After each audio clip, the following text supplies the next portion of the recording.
can play Ivern, it's very much about a single thing. Peanut, again, because he's so much, it was the battle ward. That was about killing, tracking enemy jungler through threat. And certainly, there are elements of battle ward here from the Ivern. And okay, Kindred Dream is dead. There's your Rengar is a lot more standard of a response in terms of the Ivern because he just wants to power farm to 6. Right. So we do see what Condi actually wanted in this one, and we were talking about how WE kind of needs a force. Well, they put one on the map already with Rengar, as well as having the Lulu for him late game if he does get going.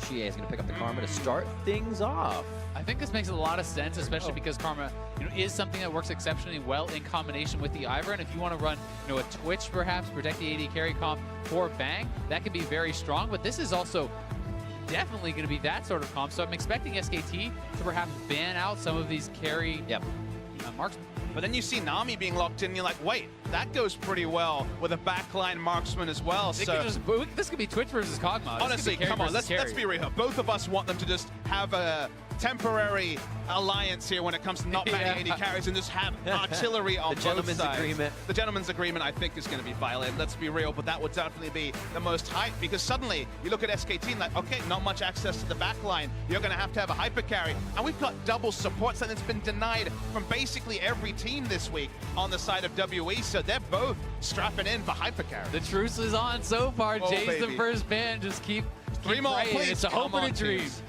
Oh, there's one. Well, Lucian gets taken out. Well, this is actually pushing it even more towards the hyper carry status. That's true, though. You take the Lucian off the board, you're pushing someone more towards the Kog'Maws and the Twitches and things like this. Caitlyn is still available, Ashe is still available, Varus, etc. But who knows? And amusingly, it's more of a mid lane ban or a flex pick ban because you take it as the first pick on red side, and we've already seen in solo queue especially, it's been pretty much a staple there. Now there is a hyper carry ban. Kog'Maw is off the board. That has been Mystic's side of the coin. It feels like players are either Kog'Maws or Twitches. You need at least one in your champion pool, and he's been on the Kog'Maw side of things. And in Korea, it has been much more about the Twitch, which will still be available here for Bang if he wants to go for it. And he'll select it, you would imagine, as a denial, but for now they will at minimum flash the pick to be considered. Locked in. It is locked in on the side of SKT, and they have to go kind of a different way on the side of WE. Still a lot of chances, potential flexes from WE, although this would be pretty damn standard if they go with the Gragas. 957 will have a pretty big way to get in if they get to that late game. We've seen quite an effective Gragas.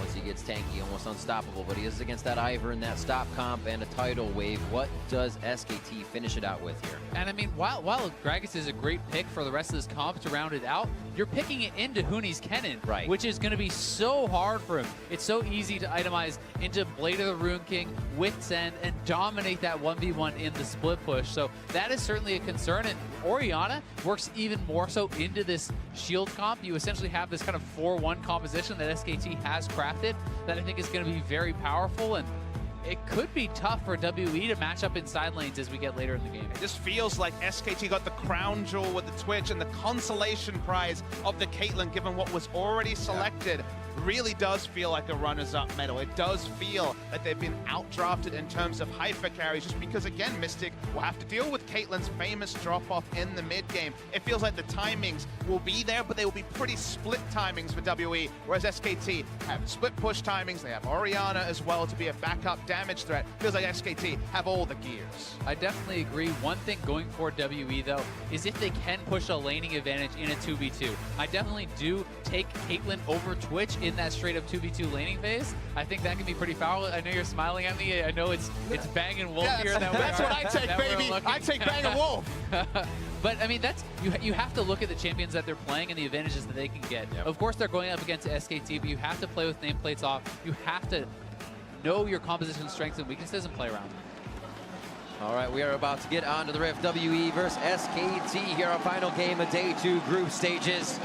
We've had some fast games, long games, but definitely a lot of kills in our games across the board as teams have been trying to figure each other out, size each other up for what is in the days to come. Even though these are two legendary organizations, they have never faced ever since Faker debuted. So the traditional SK Telecom lineup has never faced Team World Elite, because the moment that the LCS, the LCK, and all those systems came around in 2013, WE had already started their descent. So this is in very much, in terms of orgs, a dream match that we've been denied for many years.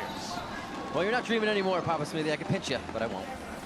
We're in the game, and we are about to light things up. The crowd is ready. I'm surprised we still have a roof on the arena here as we get in. 2-1 WE versus 3-0 SKT. This is actually where they killed Faker off last time. So the blind Karma Q, they're hoping that Faker is actually waiting here. So this was a research level 1 that they were trying to pull off and capitalize on from earlier in the day. And I think research is an important thing to touch on now the action is largely dissipated, because it feels like SKT's level 1s have been very defensive consistently. The defensive fan, it feels like my read on metas is whenever the meta shifts, everyone just fans out. So I don't know what the meta is. This is the most defensive, the most percentage play. Whereas SKT, you know, famous for invading, getting information, very little information gained with the defensive fan. I do agree, but that said, I think this is the most risk-averse strategy that you can take. And when you are the best team, you are probably willing to just go kind of just even on that. You know, you don't necessarily need to do anything too crazy. One thing a little bit interesting here to me is actually Faker taking the cleanse. There's not really like a super obvious reason that you would need it here, in my opinion. Yes, there's things like empowered Bola and you know, there's the Karma Root and so on, but it's not like you're playing against Elise Ashe or something where you need it. So I'm a bit surprised to see Faker actually going for this. I mean, you think about few edge cases, like you say, is WE running on the red buff actually and not going for the full complete on the Raptors. Yeah, so what they did is they actually did a big leash on the to get level 2 off the little Raptors, go to the red, complete the big one, and this is actually a double camp leash where they're going to kind of springboard this Rengar into a much faster early couple levels, which may allow him to perhaps contest Peanut. Now, Peanut's done some interesting stuff himself. He hasn't used his smite. He prepped his blue and also his Gromp and then recalled at level 1. So no camp was taken. So he's got no experience, of course. As Ivern, he can get a very fast level 2. But it feels like Peanut, with the information he's gained from knowing that Mystic and Ben were out of lane for a while, has instantly adjusted his path to try to not lose camps. An instant hit on red there as he meets up with it. Bit of an invade. We'll see Condi in the jungle, so they have knowledge of where he is, and this makes it a little easier for Peanut to make his run. Maybe this is just because, again, they didn't get information at level 1, and they're just trying to counter in terms of getting some information about pathing. They now do have that information, but for someone to not take any camps and back is surprising to say the least. Yeah, it's extremely atypical, especially because Rengar can do a very conservative clear where he can go and just take out all his own side camps. You don't have to invade, you don't have to do anything too risky, and Condi is moving up towards the top, but I mean, he has been spotted out by that earlier ward. Hooney's just sticking around anyway. He has the wave, can play the brush to the top side, just kind of wasting Condi's time.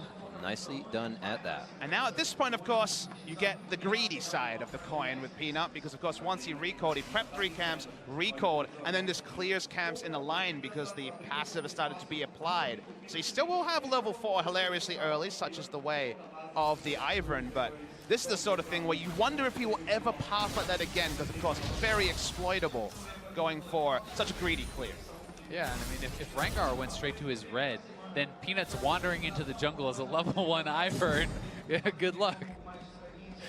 I guess the question mark then becomes, would a Rengar go over to the red? Is this just the next level mind game, or is Peanut making mistakes? That part is certainly not clear. Waiting for that wave to thin out just a little bit. Root call over the wall, can get 2 stun on. They can get a little bit more. The second follow-up. The 957 gets out with 112 HP. He's safe, but bot lane's taking a bit of fire here. Ben could be going down, calling the summoner heal, and if Ben can get closer, they do not have to, and a good trade back with the trap for Mystic. That top lane gank was pretty ambitious. The wave is pushing towards Hooney, so this is going to be problematic for 957 regardless, but the fact that they commit double flash on a Gragas who is extremely tanky, even just with that W and the additional healing from your passive, is pretty surprising to me. I mean, I understand the gank path. You know, he's got the boost mobility. He cleared all his camps. He wanted to make something happen. But as you say, leading with the flash when 957 was already moving back, kiting back defensively, was optimistic, I guess is the broadcast sensitive way of saying it. I like it, I like it. Mystic and Ben still going hard in the bot lane. They have Ignite. Exhaust is down. The kill pressure rises for them to try and make a move on Bang and Wolf, but here is Peanut towards bot side. And you also have to remember, Bang started with a longsword 3-pot. He's it through all his potions, right. So this is where you start to become more vulnerable in this 2v2 stage. That said, Peanut hasn't been spotted out for a while, but if Mystic and Ben could actually get a straight-up fight, they have summoner advantage, and they are going to have the sustain advantage here, too. Speaking of starting items, Huni went very confident starting with Cull, which can certainly be an option. Usually it's the Doran's Blade into Cull as the more safe side, but clearly not respecting the Gragas trading potential, and just melee versus range, predictably, already has a pretty comfortable CS advantage. Remember, Huni has no flash, and they could go for this. Okay, the E is now down. If he walks back up to the wave, I expect to see commit here from WE. Now, Control Ward was a really big commitment of its own. This is basically saying, hey, I've got my jungler up top, so Huni has been largely respectful. Nice dodge. Thundering Shuriken back to say knew what was going on, but as you were saying, the Control Ward may be giving up a bit too much of the aggression. Ben moving forward, still trying to work off this exhaust down, but Wolf able to staying up. One more headshot, another one coming in. Wolf's gonna get the summoner heal from Bang, stays alive. Actually split targeting there. Mystic started off on Bang, and they used the Ignite on Wolf, then he swapped over. Had Mystic committed to the kill on Wolf from the start, they surely would have had the first blood there, but either way, they do get the 2v2 advantage, and this is what I was looking for from WE's bot lane. Yeah, playing to their lanes, as you say, playing to the picks. It's just the one part where they really did have supremacy in terms of early lane trading. A lot of tools used by SKT, everything down. Not the flash on Bang, but as you say, you'll wonder what could have been, because it probably should have been first blood in 2v2 lane. This may be first blood, though, as Huni has no flash, and Rengar's here. Right back, not empowered, can only slow him up, but it's gonna be enough. First blood to 957. So well orchestrated by 957. He's waiting in the brush, hits the perfect ultimate, able to get in front of Huni, so there's no way for him to rush out of there. And very well played by WE, punishing the over-aggression from SKT in that earlier top lane gank. Exactly, investing your flash aggressively means that you can certainly be taking down Condi very fast, farming till level 6. Not quite sub 6 minutes, but certainly there, but every skill shot registers exactly as needed. Beautiful stuff from World Elite, and so far I still remain to be convinced by the Ivern on the side of SKT, and specifically Peanut, whereas WE looking clean in the early game like they did earlier today. I definitely agree, but you know, with the advantages that Huni had, this is kind of just pulling things closer. This is not blowing top lane wide open, and unless Condi is going to continuously go up there, Huni will win this 1v1. So despite the first blood going over to Gragas, this is kind of more of a stopgap than really blowing this matchup wide open. I mean, he had so much CS already, the bilge water towards the Blade of the Ruin King is completed for Huni, so item timing to that point, certainly pretty happy. Speaking of happy, Frake will get his first blue buff of the game. They're already starting to focus that top side to make sure Huni is getting exactly what you say. No actual wards go in when they steal the blue, but Faker now up a bit, and we'll see if they can defend theirs as it comes up shortly.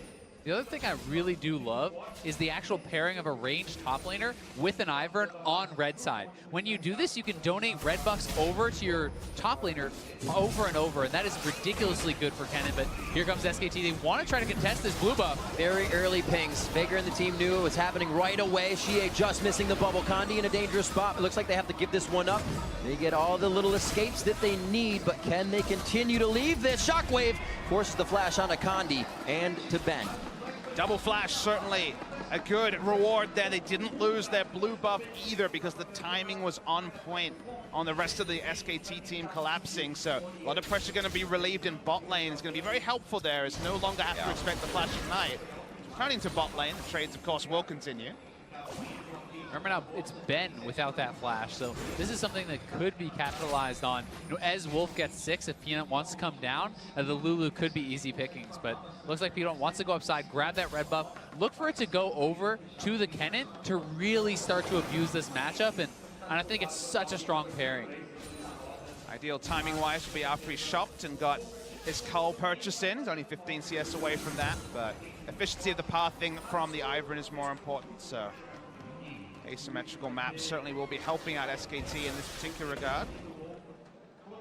This returns to top lane, and 957 won't be able to go the budget rod of ages, the triple Doran's ring. He is halted in many ways, and Build path is always a bit more frustrating when you're dealing with physical damage, because Spirit Visage, of course, has so much double dipping for the tank Gragas. I agree, and you know, Huni's itemization is so straightforward and so easy against the Gragas. Bladed Rune King, Wit's End, both incredibly powerful against this guy. And mostly what he is going to want to do is just build for the 1v1. It's not as much about the team fight here for Huni on this Kennen. 957 doesn't have the luxury of just building for a pure 1v1. You think of the shielding on the side of SKT to empower Bang, but also it's disengage, also it's utility to get them away from a hard engage like the Rengar ult. So there is just a lot of safety. Setting a trap here. Oh, nice flash from Peanut. Dodges the empowered Bola from Condi. But they do get that out. So Peanut, we see continuously being pressured on this Ivern jungler where he's usually one delivering that medicine. And Condi does have his ultimate up now. They did not expend that to actually blow the summoner. So they are looking here on the bot side. They want to try to collapse and perhaps push down this early first turret. They have great wards. They'd see Faker coming right across the blue if they were a 2. Condi's going to be hanging in the jungle. We'll see if they engage. They'll be found at every possible pathing, and 957 has an excellent teleport ward. Knowledge there for SKT. There is that teleport. Sometimes you got to wonder if it took too long to engage. Tidal Wave comes out. He stopped the TP. Wild Growth on, and Bang is going to get the damage from Condi. He goes roar on him with the empowered, and now Bang's going to get himself killed by minions. That kill goes over to Bang, but he goes down as well. And now Faker coming in onto Xie. Will they be able to get the kill? Mystic and Condi seem like they make it out. Great minion wave to help them, and they may be able to get a few shots onto this to make it a 1-for-1. First turret trade. The thing you kind of give up when you go for the Ivern is a lot of these skirmishes, you're going to be lower damage, you're going to be unable to turn fights. That's certainly on Lee Sin and other picks Peanut will be able to do. Still, they posture pretty aggressively, and SKT do lose out.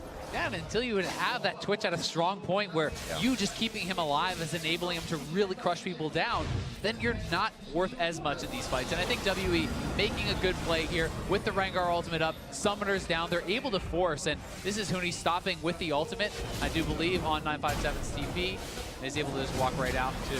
Doesn't have to commit his flash either, or did use it afterwards, as you can see at the bottom of the tooltip. But yeah, Peanut is on the utilities, not able to get in and skirmish. Baker's turned on, doesn't fall, but couldn't get into the main lines either, so it's not Blade the Rune King, it's not really the damage timings yet for Bang, and SKT lose a couple of skirmishes in a row. Yeah, despite this being the Bang Wolf bot lane, Ben and Mystic are matching up and more than enough for the challenge so far. Heavily ahead in farm, they knock down first turret. They can start to rotate around, and that means that Gragas gets out of this terrible matchup in the 1v1 against the Kennen here too. So a lot of wins for WE, and they're putting together a lot of the pieces that they would need to for a possible win. I mean, not often are teams in first rotation over SKT dictating lane assignments, but when you take the bot lane turret first and can kind of try to exploit the Kennen, who now has to rotate down to the bot lane, you're on the front foot, you're allowed to open up gold, you get access to extra minion waves, and WE, the first team to have a pretty good gold lead.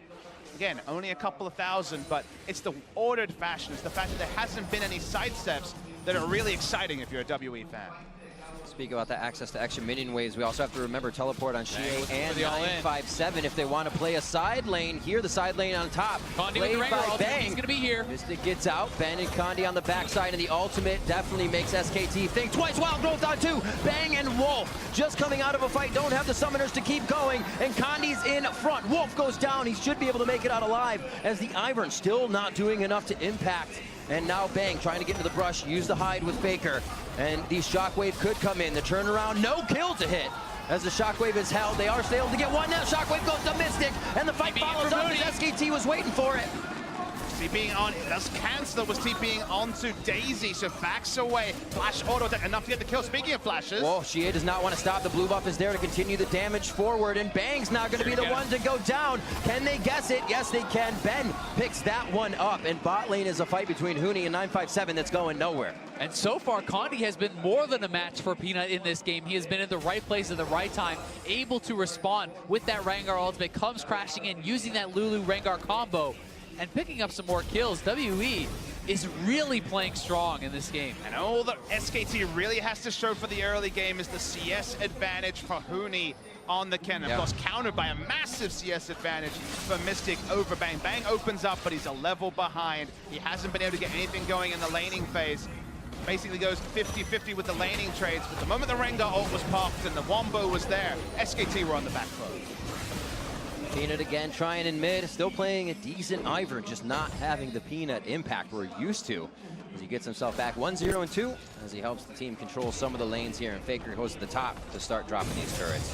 And to be clear, SKT is not in trouble by any means in this game just yet. They have an extremely well scaling composition. They have side lane advantage later in the game. They have the stronger hyper carry. So they have a lot going for them. It's just that WE is really making them work and keeping this game very, very close. It's anyone's game.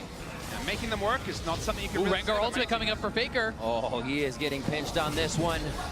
Ball to the top side. Death comes from the bottom as Condi picks up another one. 3-1-1. 957 in a troublesome situation on the bot. Could he zero out? Bang gets himself to the turret. Bang takes 2 shots. Heated up. And now WE 957 tries to dance around, but he is danced down by SKT. Really pathing on both sides is going to be rewarded with turrets. So it's a 1-for-1 trade. Be more gold going globally on the side of SKT with 3 people attacking, although WE going to walk up as well. And SKT plays so well around their opponent's cooldowns. They knew that 957 had no Gragas ultimate in the mid lane, so there's no real way for him to ever turn around this dive. And here's Huni in on Xie, as we miss this kill. Yep. Just the auto attacks, of course. Only thing to talk about in that particular regard. I still wipe away some tears for AP Kennen, but Huni now has the red buff. He's going to free auto attack on the mid lane turret. This would be a bonus objective as SKT are dividing and conquering, taking the Drake at the same time. And Faker's coming back from base, so they're doing this as WE is just giving them way too much personal room, and Huni finally has to back, but now that mid is prepped. Faker just took down top, so SKT, while they were on the back foot from Condi, found another way around. They start working around their opponents. And it's so educated guesses. You know, we've talked a lot and criticized teams. I know you yesterday were talking about Flash Wars looking for the perfect Baron. SKT don't have perfect information to be taking both mid lane turret and a Drake while their Orianna isn't there. It's not like a comical amount of things that aren't there. Right. But they try and test their limits. They have some information, and they kind of get the benefit of actually making those aggressive plays and that they could always pull away from if they needed to. And I think one of the things that SKT does better than almost anyone is play the percentages. If this is a high percentage play, they will go for it. It doesn't have to be 100%. If it's a 70% chance, they're always going to go for it. If it's a 60% chance, they believe in their outplay ability to make these things happen.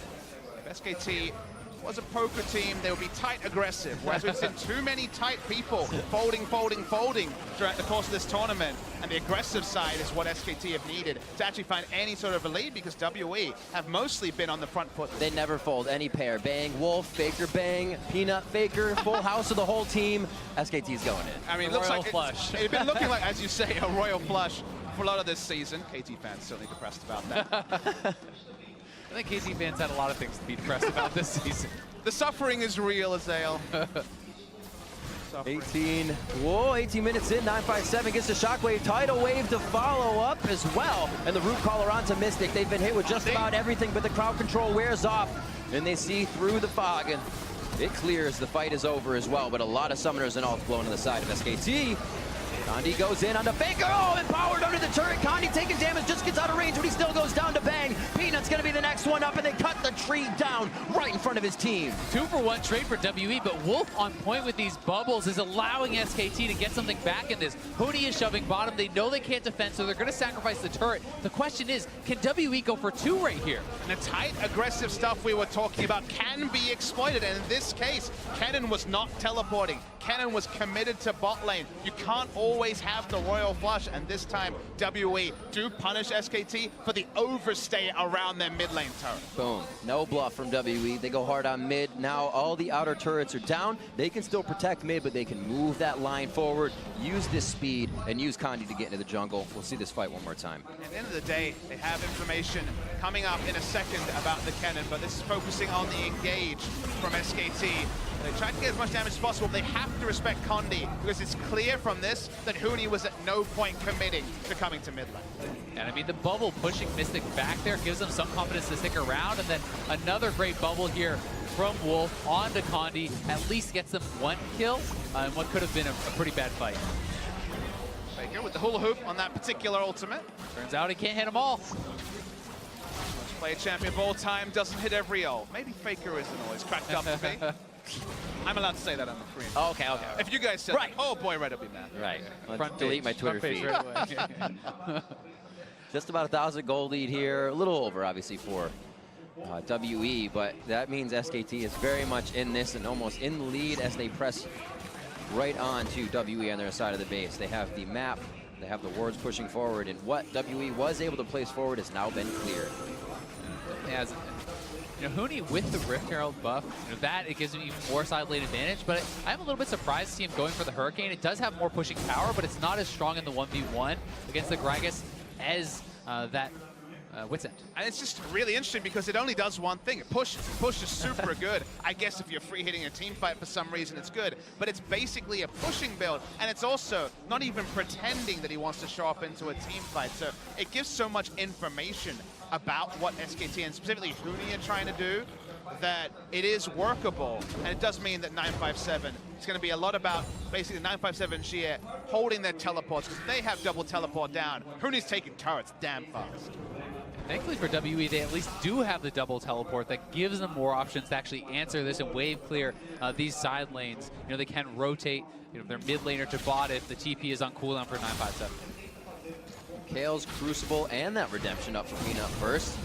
Faker with the cleanse as well. They're focusing a lot on that CC break. A good flash on the Bola and a powered one just to the left. Can Faker have what it takes?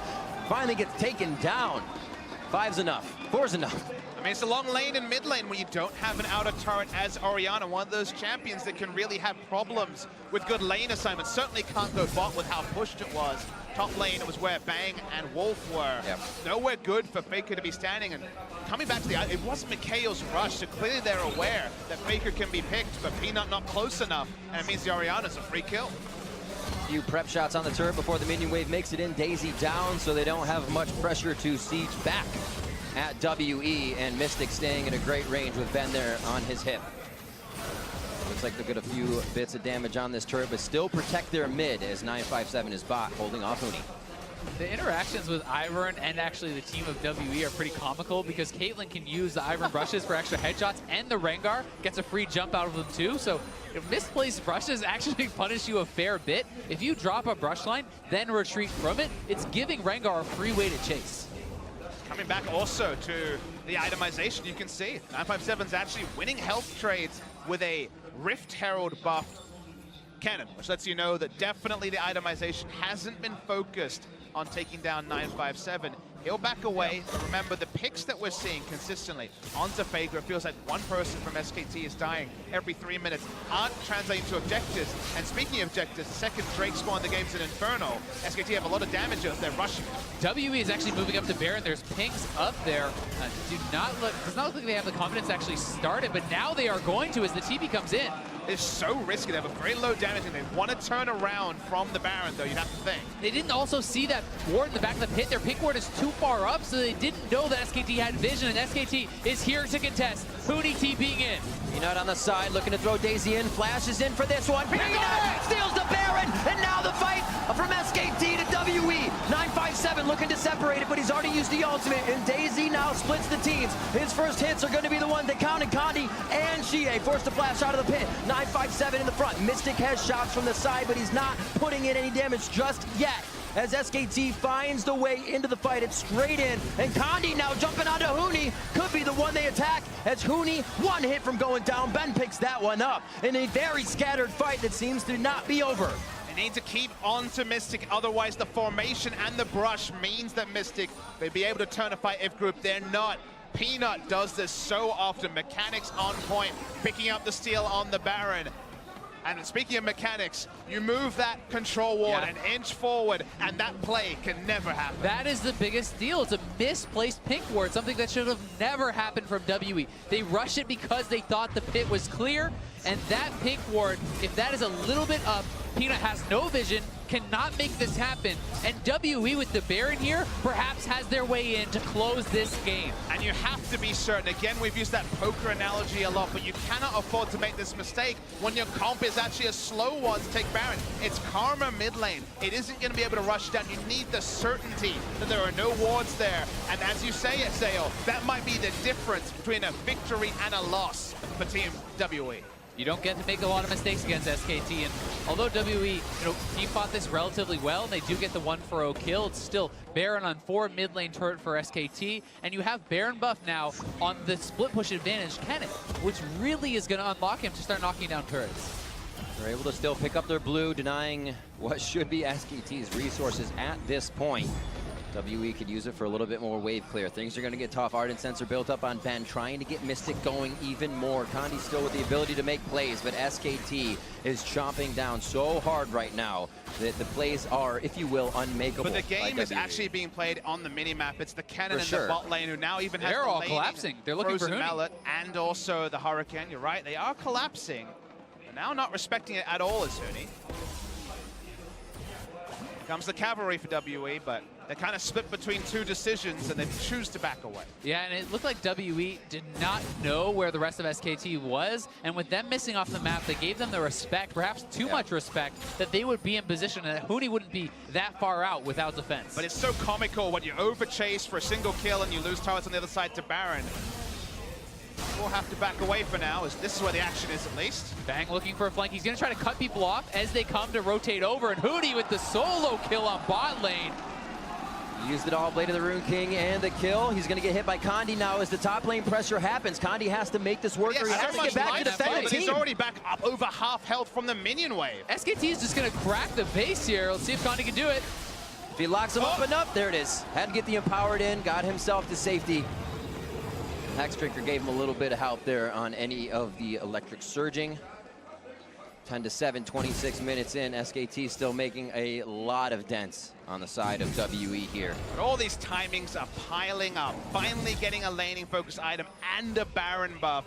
Gets the solo kill onto Xie and finally does get turned around as Xie just walks up. The crit, 2 crits actually surprise him, and he goes down before the Karma can shield again. And that is actually so poorly played by Xie. With Condi already making the roam down, you just have to wait for the Rengar to be there. Just do not let Huni run away. If he retreats, you move forward. If he comes forward, you retreat. And the Rengar comes, it's a free kill. Then you can actually collapse and get something done. So over-aggression there from Xie. No patience on the play, and he ends up giving up the kill. Huni feeling great about his items. 500 gold into Elixir of Wrath as they start getting a little more power under their belts here.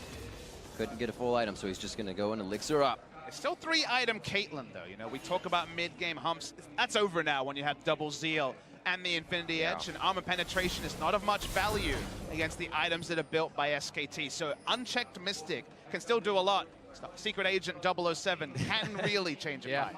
He certainly can. I mean, the fact that you pointed out there's not armor being built up, you can build the luxury items, go for pure DPS, and really shred through these guys despite the shields if left unchecked in a fight. We saw at the Barons that he was left unchecked, but Bang coming in huge, doing over 1,500 HP to 2 members of WE. That means they have to turn tide, head back to base. And now they're going to go ahead 50 seconds onto the Drake if they even want it. The vision's going to be there for themselves. Not the 4-1 you expect. It's Orianna split pushing the entire time, so WE didn't necessarily have to flash defensively in too many different ways. They knew that a full commit couldn't happen. Rengar ult just used for information. So SKT will back away, but they can continue to make these plays pretty consistently, and they do have a teleport advantage, at least for Huni over 957, so it might have to be Xie once again matching up to Kennen, which on first check and with the last recent example, didn't look so great. Definitely didn't. I mean, I think he should be able to wave clear at least with the Karma Q spam, but he certainly has no business trying to take a 1v1, and WE is moving down here. They're going to be caught off guard. That was faster than he would have expected. Peanut could be going down next. Redemption comes in. That was Wolves. And it looks like they're going to get themselves here to the bot lane. Good pressure here. Also blowing ultimates would help with a Baron in 1 minute as topside is being worked by Huni. Yeah, meanwhile, At is definitely the sub-story here. Huni has those items and also the Glimpse of the Void. So these auto attacks gets almost completely dead. Although 957. Knocked in. Could get the resolve in from Xie. Actually hits a minion. They're not going to get enough damage in. Mystic with the flash forward. Not the flash forward, sorry. Caliber Nat. There are the shots. Hits him with the barrel, and they drink him under the table. But the bot lane still being hit by SKT as they're just putting so much on WE's plate. This is the pressure play. This is the lose-lose that the best teams will force you They're going to look for an engage perhaps here, though Condi does have the ultimate. WE does not want to let them escape. They're trying to corral them. Condi is playing it slow. Condi looking to get some stacks in, uses the Q. Redemption for Bang to make sure nothing happens for him, as it looks like he's going to be able to get out alive. Condi very low, but Bang as well gets the shockwave, and that's the kill coming in for Faker. 957 over the wall. They're looking for the low health, but everything is getting away. This is changing the mentality of WE, making them go inches further and costing them members. However, 2 for 2. And SKT make plays you wouldn't expect. Bang opening up in melee range on a Rengar, trusting his Orianna, trusting his Nami, means they're able to eventually use the flash defensively on Bang after getting a beneficial trade.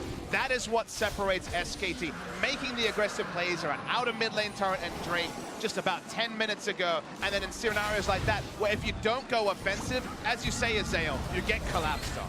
Yeah, and I mean, it's recognizing also, look how far away Mystic is. This is a protect the AD carry comp. If the Caitlyn is not there, there is not threat on the rest of the members, and that gives SKT the confidence to open up on Xie again. Great dissonance from Faker, giving them the range to get in room for a bubble, and Bang's kill, another one for SKT. And when the items come up onto Bang, it reminds me of that LCK final where you saw so often Bang opening up super aggressively on guys. He knows his damage output, goes back, adds on Infinity Edge, if you don't mind, and suddenly he doesn't respect anyone on the side of WE. Yeah, I mean, if you get a good ultimate off with Twitch, now that you have the IE, a couple crits will shred through pretty much anyone in the backline. And we were looking for gentlemen's agreements. Turned out the real gentleman's agreement was no one building armor. It's only a Sunfire key and a little bit of armor on 957. So we got 2 super high damage hyper carries. SKT forcing the bear, and Xie is dead. Does have his TP. We could join the fight, but they're going to go for it. Condi's in, looking to clear this ward, but he's getting himself the wild growth immediately. A lot is used in defense. Obviously, SKT will turn the fight. A kill on a Condi coming in from Bang. And the team gets quite an assist on that as they continue to rake up the gold. Not going to aggro back to full health. The minions are taking down the Nexus turrets in the base as SKT works around the map when they're not even there. I mean, it's a win-win for SKT, even if they have to back off. If Xie TP's in, that means the second Nexus turret will likely also fall. So they have the pressure around the map. Now barreling down mid lane, not taking time to base because they already have big item completions and they can force down even more turrets. I mean, Void Staff, Infinity Edge doesn't get much better, just slapping on a bit of extra attack damage. So whack out the Daisy, take another inhibitor turret. It goes down, all 3 down now for World Elite. Inhibitor will fall quick. And not long for this world. They should just head to the top side and continue the minion wave. Actually, they're going to split it. They have all the power in the world, and they're trying to spread WE thin for any fight as they stand under the 1 Nexus turret. The ults here, and he picks the game, probably ends. There goes down another inhibitor. Condi wants to go, and there's 957 as well. They have to make it happen. They don't have wards behind him. This could be the entry. He's got to hit it. Bang gets the first knock, but he gets pushed to the side, and Condi's actually the front line with 957. They're the tanks. They go down the fastest. The hula hoop from Faker just for the show. Mystic, Ben, and Xie trying to make it to the base for Solace as SKT continue their dominance here on day 2 of the MSI group stage. They will stay undefeated as they take down WE. Crowd hype is legendary. SKT 4-0. The early game certainly didn't go to plan. Debut on that Ivern, question marks for Peanut, but we know they can play other styles. They now win with the Ivern, and if you're preparing for SK Telecom tomorrow, you've got another pick to worry about. Yeah, and Huni in the side lanes, I think he was so pivotal in this game for them, giving them the time to build up to this stage where Bang could take over. He drew so much pressure, so much attention, taking down turrets, getting solo kills, and Huni was a big star for me on SKT this game. The ability to have a few sit back and the other few carry, as you said before, Azael. They really synergize well, and they know the role going into the game. It did look like Peanut kind of had a lackluster start, but it was his role. He knew he couldn't get in too much damage because that's the Iron. And this SKT knew when they were strong, and they knew what were the calculated risks. There were a lot of calculated risks. There were a lot of calls that were made with incomplete information that, again, a lot of teams this tournament, especially the Flash Wars who put the microscope on them, have been reticent to make. But SKT make those value bets, make them work, and that actually allowed them to steady in the mid game. Because around 20 minutes, we were not sure who would be winning this game. Yeah, definitely weren't. I also love the fact that SKT, when they get that Baron, despite Faker having enough for a full death